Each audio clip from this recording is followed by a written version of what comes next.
वो वहाँ से फेल होकर निकले। लेकिन वहाँ उसके बाद से जब पुलिसिंग में देखता कोई इंटरेस्ट करता, क्योंकि बहुत से लोग प्रतापगढ़ का नाम सुनते ही घबरा जाते हैं, जिसकी पोस्टिंग होती है वो सोचता है कि प्रतापगढ़ नहीं जाऊंगा। बहुत दबाव होता है, मतलब दबाव नहीं, दबाव नहीं, एक बन गया है। आप जानते हैं प्रतापगढ़ को कहते हैं बड़का जिला, बोल बड़का जिला। तो उसमें लोग जो है वहाँ के नाम से ही घबराने लगते हैं। प्रतापगढ़ के नाम का ही जो है खौफ हो जाता है कि वहाँ अगर जाएंगे तो हो सकता है अपनी ड्यूटी के दौरान सबसे अच्छा गुड वर्क कौन सा मानते हैं, जो सबसे ज़्यादा आपको याद रहे, आपकी पूरी लाइफ में याद रहे कि नहीं ये मेरा सबसे अच्छा गुड वर्क था, कौन सा था वो? एक मैंने हाँ, ऐसा होता है कि कोई हत्या हो और दरोगा उसको एक्सीडेंट बता दे और एडीजी जोन उसको सस्पेंड कर दें। कहाँ ऐसा होता है, क्योंकि विभागीय सहानुभूति रखती जाती है अक्सर। तो आप एक सिंघम अधिकारी बन के निकले, आपने तो ऐसा कर दिया, तो मतलब क्या मैसेज देना चाहते हैं? नहीं, अभी देखिए, अभी जो जितने भी बेदाग आईपीएस रहे हैं और जो है वहीं पर कई आरोप भी लगते हैं कि जो थाने की पुलिस है वो लगातार अपराधियों से मिल जाती है। तो मतलब ये क्या लगता है, थाने स्तर पे जैसे आप यहाँ से ऑर्डर करते हैं कि इस तरह से फॉलोअप किया जाए, कार्रवाई की जाए, वो चीज़ ज़मीनी स्तर पर लागू नहीं होती दिखती है, अक्सर होता है। तो कैसे इसको क्या करेंगे? देखिए, एक नई पहल कर रहे हैं, आपका एक यूट्यूब चैनल भी है लॉ प्रेम प्रकाश के नाम से, और उस पर काफ़ी ज़्यादा सब्सक्राइबर्स भी हैं। एक यूनिक पहल है और बहुत सारे अधिकारी हैं, बड़े अधिकारी हैं यूपी पुलिस में, लेकिन अभी तक कहीं ये पहल दिखी नहीं। क्या मन में आपके ख्याल आया जो आपने ये पहल शुरू की?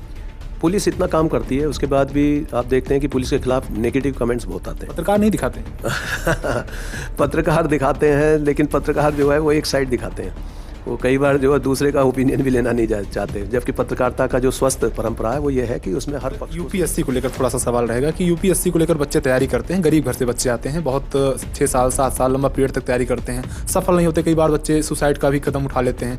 तो आपने जिस दौर में तैयारी की होगी वो दौर और कठिन दौर रहा होगा। अब तो काफ़ी चीज़ें आसान हो गई हैं, गूगल है, इंटरनेट है, मोबाइल सबके पास है, तब वो चीज़ें हो सकता है सुलभ ना रही हों। तो कैसे चैलेंजेस आपके सामने आए थे और आपके बच्चों को आप क्या मोटिवेशन देना चाहेंगे? हमारे समय में दी गई है। एडी साहब, एक्स्ट्रा एक्टिविटी के लिए इतना दिमाग कहाँ से लाते हैं, क्या खाने में पसंद करते हैं? ये सब साधारण है, मैं भी एक आम आदमी की तरह, जो बिल्कुल साधारण खान पान है, कोई विशेष कोई इस तरह का नहीं है, और लेकिन हल्का फुल्का रखते हैं खान पीन, और साथ ही स्वास्थ्य के ध्यान रखने के लिए व्यायाम। सतपाल अंतिल वहाँ के इसमें आईपीएस हैं, उनसे इंटरव्यू कर रहे थे, तो उन्होंने कहा कि आपका मार्गदर्शन उनको लगातार मिलता रहता है और 1.5 साल से वहाँ आईपीएस हैं, वो लगातार कार्यभार संभाल रहे हैं। वो जिला जहाँ पर 6 महीने में 6 आईपीएस बदलते हैं, मतलब कि वहाँ पर आया राम गया राम की स्थिति हो जाती है। तो मतलब क्या कहना चाहते हैं, कैसा मार्गदर्शन है आपका? वहाँ प्रतापगढ़ में मैंने सर 8 जिले, चित्रकूट, बांदा, महोबा, हमीरपुर, प्रतापगढ़, प्रयागराज, कौशाम्बी और फतेहपुर, 8 जिले में सबसे ज़्यादा चैलेंजिंग डिस्ट्रिक्ट कौन सा है, जहाँ से सबसे ज़्यादा क्राइम आता है और जहाँ सबसे ज़्यादा लगता है कि नहीं ये सेंसिटिव जिला है और वहाँ पर लॉ एंड ऑर्डर को मेंटेन करना एक चुनौती है, क्या लगता है? देखिए, क्राइम की दृष्टि से आप देखेंगे, जैसे आज की मैं क्राइम डेली देख रहा था, नील रिपोर्ट थी, कई दिन तक अब नील रिपोर्ट रहती है, उससे लगता है कि अपराध पे एक प्रभावी अंकुश लगाया गया है। लेकिन अगर आप बात करें डाटा की, पुराने डाटाज की, तो मैं देखता हूँ कि यहाँ प्रयागराज में जो हमारा यमुना पार क्षेत्र, गंगा पार क्षेत्र, ये काफ़ी सेंसिटिव रहा, काफ़ी सारे अपराध भी हुए, अनावरण भी हुए, लेकिन अब कमिश्नरेट बन के अलग हो गया। बगल का जिला। उसके बाद में प्रतापगढ़ में 2 बार एसपी रहा हूँ। प्रतापगढ़ बहुत ही चैलेंजिंग जिला है। मैं कहूँगा कि पूरे उत्तर प्रदेश का जो सबसे चैलेंजिंग जिला है वो है प्रतापगढ़। अगर वहाँ कोई एसपी रहकर काम कर लिया तो ये समझ लिया कि वो इतना पक्का हो जाएगा, उसे किसी भी जिले में लगा दे वो कहीं फेल नहीं हो सकता। और कि वो इतनी अच्छी स्थिति हो गई है वहाँ पर, खासकर जो राज्य सरकार ने निर्णय लिया नए थाने बनाने का। 3 थाने आपने देखा, लीलापुर, दिलीपपुर, देलूपुर, 3 थाने बने, और ये इतने स्ट्रैटेजिक जगह पे बने कि जहाँ वास्तव में जहाँ क्राइम का हब हो सकता था, लेकिन उसको तोड़ दिया गया। और वहाँ रोड का क्राइम और क्षेत्रों में जो विवाद होते थे उस पर एक प्रभावी अंकुश लगा। अब तो बहुत दिनों से मैं देखता हूँ कि प्रतापगढ़ जाने की आवश्यकता नहीं पड़ती, लेकिन एक समय ये भी था कि वहाँ 5-5 दिन तक लगातार जाना पड़ता था। नमस्कार, भारत टीवी पर आपका बहुत स्वागत है। इस वक्त मेरी मौजूदगी उत्तर प्रदेश के प्रयागराज में है। एडीजी जोन प्रेम प्रकाश जी मेरे साथ इस वक्त भारत टीवी पे एक्सक्लूसिव मौजूद हैं, उनसे बातचीत करेंगे, जानने की कोशिश करेंगे कि आखिरकार एडीजी जोन प्रयागराज के अंडर में लगभग 8 जिले आते हैं और 8 जिलों में सबसे सेंसिटिव जिले कौन से हैं। यूपीएससी की भी बात करेंगे क्योंकि यूपीएससी का हब माना जाता है प्रयागराज, और यहीं पर बहुत सारे बच्चे, गरीब घर के बच्चे तैयारी करते हैं, स्ट्रगल करते हैं, और वो सक्सेस भी होते हैं। कुछ बच्चे सक्सेस नहीं होते हैं, उनके लिए भी बात करेंगे। तमाम सारे वो इंटरेस्टिंग पहलुओं पर लगातार हम बात करेंगे, इंटरव्यू करेंगे। साहब का सबसे पहले बहुत बहुत स्वागत सर हमारे चैनल में। नमस्कार, थैंक यू। पहला सवाल ये है सर कि जिस तरीके से आप एडीजी जोन हैं और अब रिटायरमेंट की स्थिति में भी हैं आप, 93 में आप सिलेक्ट हुए यूपी पुलिस में और बतौर अधिकारी, और उसके बाद अभी तक कई जिलों में आप बतौर कप्तान रहे, उसके बाद अब एडीजी जोन प्रयागराज हैं आप।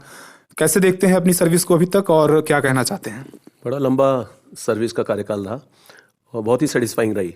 पूरी जर्नी जो एएसपी के पद से शुरू हुई थी, अब एडिशनल डीजी के पद पर यहाँ जोन तक आ गए हैं। और जो अभी का कार्यकाल है जो इस पद पर, वो पूरे 3 वर्ष लगभग होने जा रहे हैं। और ये बड़ा लंबा कार्यकाल फील्ड का रहा, जो अपने आप में एक अनूठा एक्सपीरियंस था। जो as SSP, as DIG range, IG range, जितनी भी जगह काम किया, उससे पहले 2 जोन किए। तो ये उत्तर प्रदेश पुलिस में तरह तरह का काम करने का मौका मिलता है। जैसे क्राइम पर भी काम कर रहे हैं, traffic, fire service, intelligence, vigilance, तमाम इस तरह के विषय हैं। और सबसे जो महत्वपूर्ण मुझे अपनी पोस्टिंग लगी, वो लगी ट्रेनिंग में। प्रशिक्षण में मैं 2 जगह रहा और लगातार फिर पुलिस एकेडमी में भी जाता रहा। तो इससे जो हम एक्सपीरियंस शेयरिंग करते हैं, नॉलेज शेयरिंग करते हैं, ये भी एक अच्छा अनूठा मेरा एक्सपीरियंस रहा। और कुल मिलाकर अपनी इंडियन पुलिस सर्विस की जो सेवा की है, उससे बहुत ही संतुष्ट हूँ। और लगता है कि हाँ, सर्विस जो है, अगर दोबारा भी मौका मिला तो फिर इसी सर्विस में आए। लगभग 30 सालों का सफ़र उत्तर प्रदेश पुलिस के साथ आपका रहा है और अब जो है आप रिटायरमेंट की कगार पे हैं। क्या कहना चाहते हैं, कौन सा वो दौर रहा अभी तक की सर्विस में कि जो लगा हो कि सबसे सेंसिटिव दौर रहा, एक नया मोटिवेशन मिला हो, कुछ ये लगा हो कि नहीं ये एक नया मोड़ था लाइफ में और सर्विस के दौरान? ये इस बार पिछले कुछ वर्षों से मैं देख रहा हूँ कि उत्तर प्रदेश की पुलिसिंग में एक व्यापक चेंज आया। जो परिवर्तन हुआ वो इतना पॉजिटिव हुआ कि आपने देखा होगा कि बदमाशों में एक खौफ है पुलिस का। कोई भी बदमाश अब बदमाशी करने से पहले 10 बार सोचता है कि उसका क्या हश्र होगा। जो सख्त कार्रवाइयाँ की गई, उससे जो माफियावाद था, जो ऑर्गेनाइज्ड क्राइम था, उसकी रीढ़ टूट गई। बड़े बड़े जो क्रिमिनल्स थे, जब वो धराशायी होने लगे, उसके बाद से जो नई जो पौध पनपती थी, उस पर उसका एक डेटरेंट असर पड़ा। अब वो कमी आ गई है, अपराधों में कमी आ गई, संगीन अपराध कम होने शुरू हो गए। और जो महिला सुरक्षा के प्रति जो अभियान चले, जैसे हमारे जितने मिशन शक्ति चले, वो बहुत ही सक्सेसफुल कार्यक्रम रहे। तो ये इस क्षेत्र में और सभी जगह इसमें जितने भी ये कार्यक्रम इस तरह के हुए हैं, इससे पुलिसिंग में एक परिवर्तन आया है। और अभी नया परिवर्तन आपने देख लिया गया, जो कमिश्नरेट शुरू हुए हैं अर्बन पुलिसिंग में, मेट्रोपॉलिटन पुलिसिंग में, एक ये नया कदम है जिसे पहले की सरकारें कई बार ये कदम नहीं उठाती थी। लेकिन इस बार जब चेंज आया तो पुलिस ने करके दिखाया और जो शहरों की पुलिसिंग है उसमें एक बहुत ही बड़ा चेंज आया है। मैं पॉलिटिकल सवाल नहीं करना चाहता हूं, लेकिन एक 30 सालों का लंबा एक्सपीरियंस है पुलिसिंग का, तो कई सारे सरकारें आई और गई।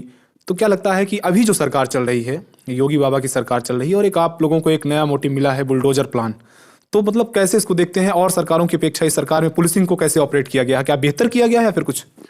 इस पुलिसिंग में मैंने लगभग जितनी भी रिजीम रही, वो हर पार्टी की सरकार जो इस मध्य बनी या गवर्नर रूल रहे, सभी में हम फील्ड में काम किए।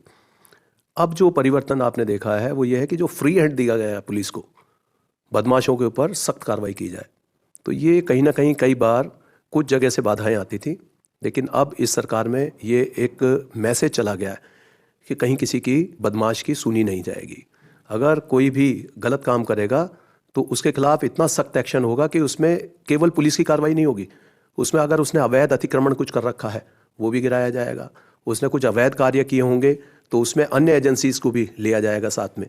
तो ये जो समग्र जब पुलिसिंग होनी शुरू हो जाती है, जब सारी एजेंसीज, चाहे वो सेंट्रल एजेंसीज हों या राज्य की एजेंसीज हों, जब वो लॉ एनफोर्समेंट का काम करती हैं, तब जो अपराधी है, माफिया है, जिसका गठजोड़ रहता है कई बार इधर उधर, वो सब टूट जाता है। वो यही हुआ। क्या लगता है कि अभी आपने अवैध अतिक्रमण की बात की, तो भूमाफिया, अभी आप जन सुनवाई करते हैं और सुबह हमने आपकी जन सुनवाई को फॉलो भी किया, तो उसमें लगभग 90% केसेस जो आ रहे हैं वो जमीन से रिलेटेड आ रहे हैं। तो क्या लगता है कि कहाँ कमी आई है इस क्राइम में? जो जमीनों का जो अपराध पहले होता था, वो होता था ऑर्गेनाइज्ड क्राइम, माफियाओं के द्वारा। जो बड़े बड़े नाम हैं, जैसे यहाँ तीक गैंग है, ये इंटरस्टेट गैंग है 227, उसमें बहुत 100 से भी ज़्यादा क्रिमिनल है जो एक्टिव हैं, जो भूमाफिया का काम करते थे, कहीं भी कहीं कब्जा कर लिया। अब जो विवाद आ रहे हैं वो भूमाफिया वाले कम आ रहे हैं। अब विवाद वो आ रहे हैं जो आपसी विवाद है, पट्टीदार से विवाद है, भाई से विवाद है, बंटवारे का विवाद है, इस तरह के विवाद ज़्यादा आ रहे हैं। जो इस पर माफिया का जो एक्टिव इन्वॉल्वमेंट होता था उसमें कमी आ गई, वो ख़त्म हो गया लगभग। अभी आपने अतीक की बात की, तो प्रयागराज एक हब माना जाता था और एक बड़ा माफिया माना जाते थे अतीक। तो अभी जो है जो उन पर कार्रवाई की, क्या लगता है कि आपकी पुलिसिंग के दौरान जो है सबसे बड़ा वो कौन सा अपराधी था जिसको टारगेट किया और आपने आज वो उसका कमर तोड़ा, एक तरीके से उसकी गैंग की आपने? ये IS 227 गैंग जो मैंने बताया है, उसके साथ ही एक दिलीप मिश्रा गैंग यहाँ पर काम करता था, और भी बहुत सारे जितने भी लिस्टेड गैंग थे सभी पर कार्रवाई हुई है। लेकिन सबसे ज़्यादा जो संपत्ति का जब्तीकरण हुआ है वो अतीक गैंग पर हुआ है, और ये रिकॉर्ड उपलब्धि है कि जितनी अभी तक की 14(1) की गैंगस्टर एक्ट की कार्रवाई हुई है वो इस गैंग पर सबसे ज़्यादा हुई है, और जो अभी तक भी अन्य कई स्थानों से अगर आप कंपैरिजन करोगे तो बहुत आगे है प्रयागराज। शराब की बात करें, लगातार तमाम सारे जिलों में पड़ोसी जिले भी प्रतापगढ़ की भी बात होती है, बहुत चर्चित जिला माना जाता है, तो मतलब शराब को लेकर और अवैध नशे के कारोबार को लेकर लगातार जो है सामने आते हैं माफिया, तो क्या कार्रवाई इसको लेकर रही है अभी तक? देखिए, शुरू में आपने देखा होगा कि कुछ मौतें हुई जो जहरीली शराब पीने से हो गई थी। उसके बाद जब उसकी जड़ में पहुंचे तो एक इस तरह का अवैध कारोबार पाया गया जिसे माफिया चला रहा था। अब उसको माफिया को ध्वस्त कर दिया गया, उसका जितना भी कारोबार था उसको पूरी तरह से 14(1) की कार्रवाई के अंतर्गत गैंगस्टर एक्ट में उसकी संपत्तियों को कुर्क किया गया। वो जेल गए, उन पर गैंगस्टर एक्ट की कार्रवाई हुई, और उसके बाद से आप देख रहे होंगे कि बिल्कुल शराब के नाम पर कोई मौत यहाँ पर अभी तक नहीं हुई है। ये बहुत बड़ी उपलब्धि है पुलिस की कि किसी भी जगह अवैध शराब या जहरीली शराब के जितने भी ये धंधे थे जुड़े हुए, उनको सबको एक साथ नेस्त नाबूद कर दिया। आप जो है एक नई पहल कर रहे हैं, आपका एक यूट्यूब चैनल भी है लॉ प्रेम प्रकाश के नाम से, और उस पर काफ़ी ज़्यादा सब्सक्राइबर्स भी हैं। एक यूनिक पहल है और बहुत सारे अधिकारी हैं, बड़े अधिकारी हैं यूपी पुलिस में, लेकिन अभी तक कहीं ये पहल दिखी नहीं। क्या मन में आपके ख्याल आया जो आपने ये पहल शुरू की? पुलिस इतना काम करती है, उसके बाद भी आप देखते हैं कि पुलिस के खिलाफ नेगेटिव कमेंट्स बहुत आते हैं। पत्रकार नहीं दिखाते हैं। पत्रकार दिखाते हैं, लेकिन पत्रकार जो है वो एक साइड दिखाते हैं, वो कई बार जो है दूसरे का ओपिनियन भी लेना नहीं चाहते, जबकि पत्रकारिता का जो स्वस्थ परंपरा है वो ये है कि उसमें हर पक्ष को सुनना चाहिए। लेकिन उसमें जो खबर ऐसी होती है जो मसालेदार होती हैं, कई बार उनको दिखाने क्योंकि उससे टीआरपी बढ़ती है, उससे व्यूअरशिप बढ़ती है, तो आती है। लिख ठीक है, ऐसी हमसे रिलेटेड कई आप देखेंगे कि बहुत सारी न्यूज़ है जो चली, जिसके काफ़ी सारे व्यूज़ भी आए, काफ़ी सारे चैनल्स पे चलती रहीं, लेकिन उसमें कई जगह कई नेगेटिव कमेंट्स भी बहुत लिखते हैं लोग। शुरू में जब मैंने चैनल शुरू किया तो उसमें बड़े सारे नेगेटिव कमेंट्स आते थे, पुलिस भ्रष्ट है, पुलिस तो कुछ करती नहीं है, पुलिस ये करती है, गुंडों से मिली, तमाम तरह के अब आप देखिए कमेंट्स, लाखों कमेंट्स मेरे पास हैं जो पॉजिटिव कमेंट्स हैं। शायद ही किसी चैनल के पुलिस के प्रति आपको इतने सारे पॉजिटिव कमेंट्स मिलेंगे। दूसरा, जो हमारी जिम्मेदारी है पुलिस को सही करना, अगर कहीं गलत काम हो रहा है तो उनको सही रास्ता बताना, उनको एसओपी उनको बताना कि किस तरीके से उन किस केस में काम कर रहे हैं। तो कई बार रहता है कि ट्रेनिंग की कार्रवाई करने के लिए, मैंने बेसिकली ट्रेनिंग के लिए चलाया था, एजुकेशनल पर्पज़ के लिए, फिर पहले अपने कर्मचारियों के लिए शुरू किया, और उसके बाद में मैंने देखा कि जनता में बड़ा सारा जानकारी का अभाव है, उन्हें यही नहीं पता कि उनकी एफआईआर नहीं लिखी जा रही तो तब क्या करेंगे। तो मेरी सबसे पहली वीडियो जो हिट हुई वही हुई, जब थानेदार करे इनकार तो कैसे लिखाएं एफआईआर, और इसमें फिर लाखों व्यू आने शुरू हो गए, बहुत सारे कमेंट्स आए, और यही नहीं पूरे उत्तर प्रदेश में नहीं, बहुत अन्य प्रदेशों से मेरे पास इतने सारे कमेंट्स आने शुरू हो गए, और उसका बड़ा लाभ हुआ, जो आज तक सुपर हिट वो चल रही है वीडियो। इसी प्रकार से हमने बताया कि बहुत से लोग नहीं समझते कि पुलिस किसका एक्ट में एक्शन करेगी, किस में एफआईआर लिखी जाती है, और एनसीआर नाम की भी कोई चीज़ होती है। एनसीआर में क्या अधिकार हैं पुलिस के, एफआईआर में क्या है, बेलेबल ऑफेंसेस कौन सी है, नॉन बेलेबल कौन सी है। लोग हर एक में सोचते हैं कि लड़ाई झगड़ा हो गया, कोई केस लिखा गया तो गिरफ्तारी होनी चाहिए। सबको ये पता होना चाहिए कि कुछ अपराध ऐसे हैं जिनमें गिरफ्तारी का प्रावधान नहीं है, कि उसमें गिरफ्तारी होनी चाहिए, अगर गिरफ्तारी नहीं कर रहे तब आगे क्या कार्रवाई होगी। तो ये जानकारी देने का प्रयास किया गया जिससे आम जनता को भी पता चले कि उनकी बात नहीं सुनी जा रही तो वो कहाँ बताएं, और हमारी पुलिस भी इस मामले में जागृत रहे कि जनता इस बारे में जानती है, अगर उनकी सुनाई थाने पर नहीं होगी तो फिर उच्च अधिकारियों के पास जाएंगे। कहाँ ऐसा होता है कि कोई हत्या हो और दरोगा उसको एक्सीडेंट बता दे और एडीजी जोन उसको सस्पेंड कर दें? कहाँ ऐसा होता है? क्योंकि विभागीय सहानुभूति रखती जाती है अक्सर, तो आप एक सिंघम अधिकारी बन के निकले, आपने तो ऐसा कर दिया, तो मतलब क्या मैसेज देना चाहते हैं?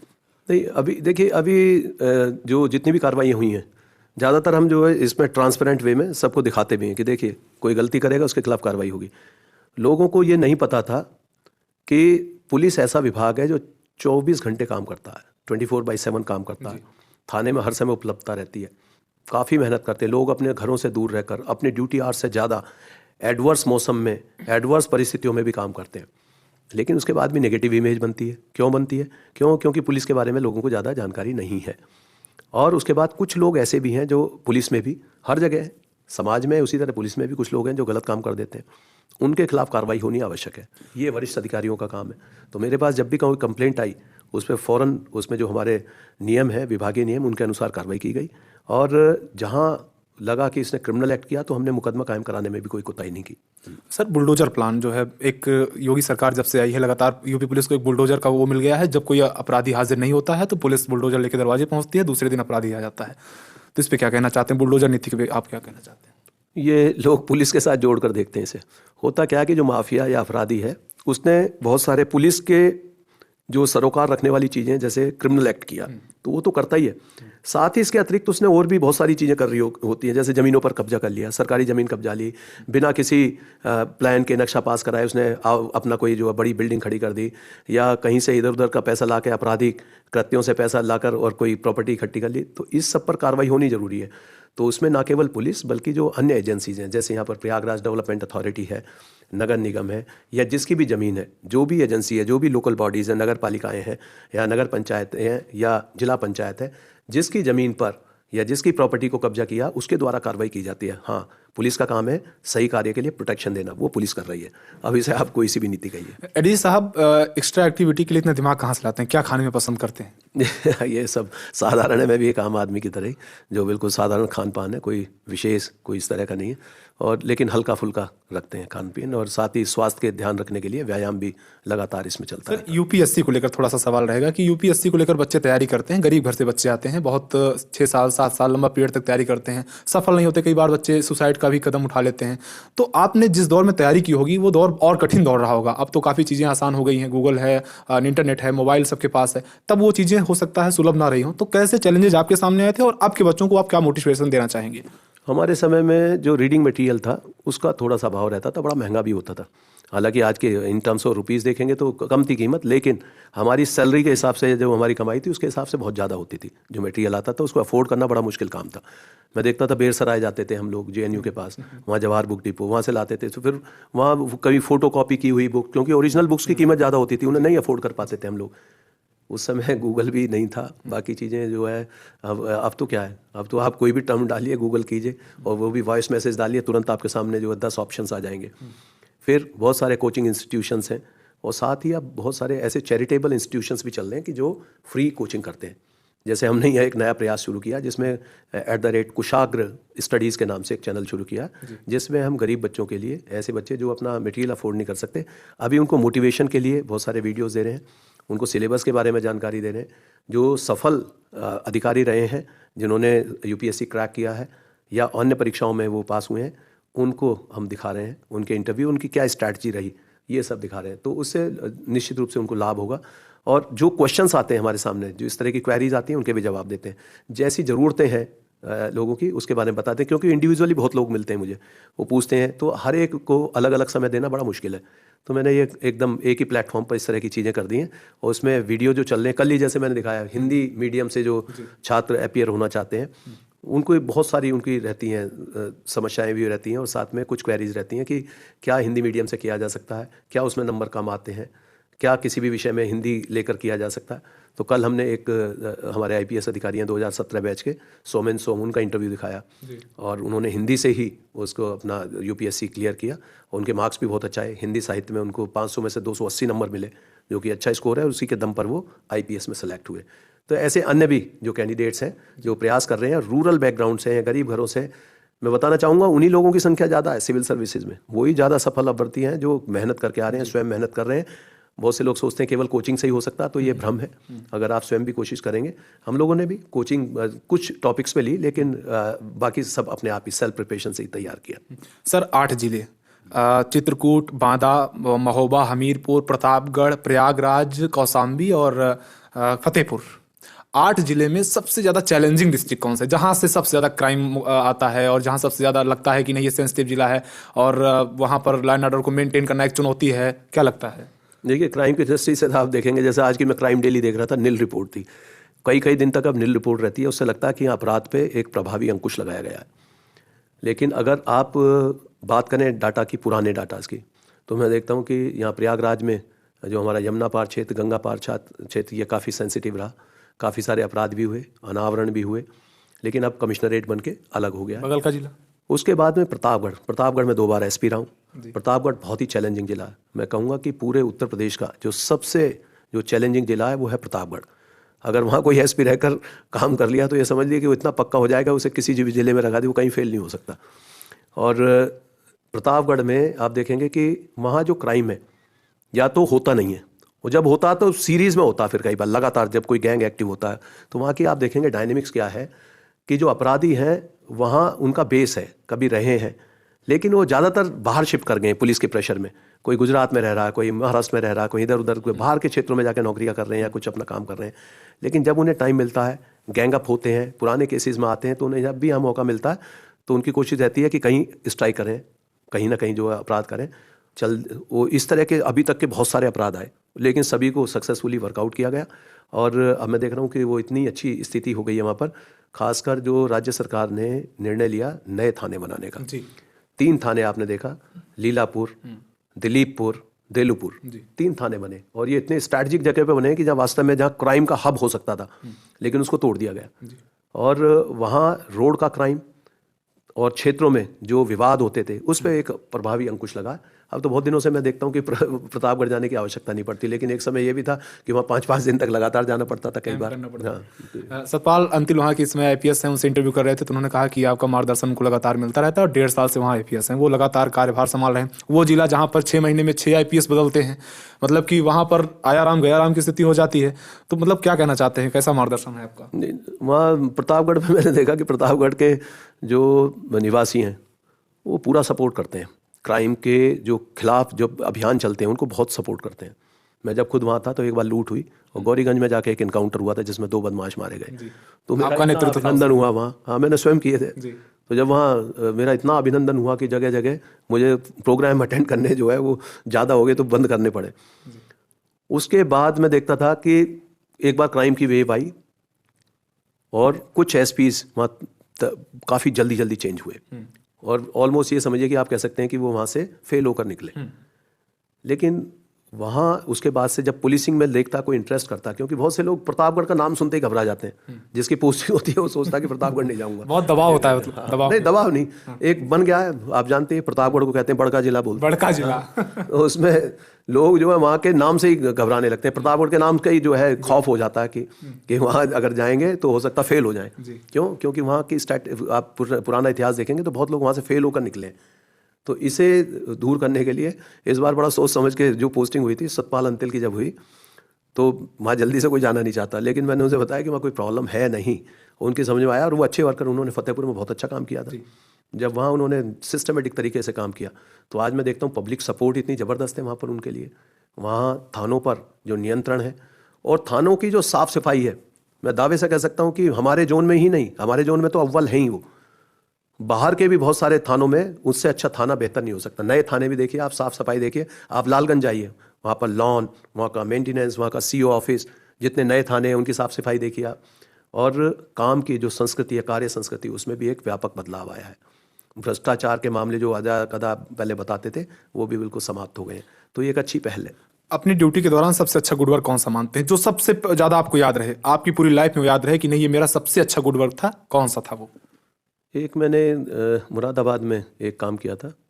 एक गरीब आदमी ने मुझे सूचना दी थी कि किडनी चुराने वाला एक गैंग एक्टिव है और वो गरीब आदमियों को पकड़ कर ले जाते हैं और उसकी किडनी निकाल लेते हैं।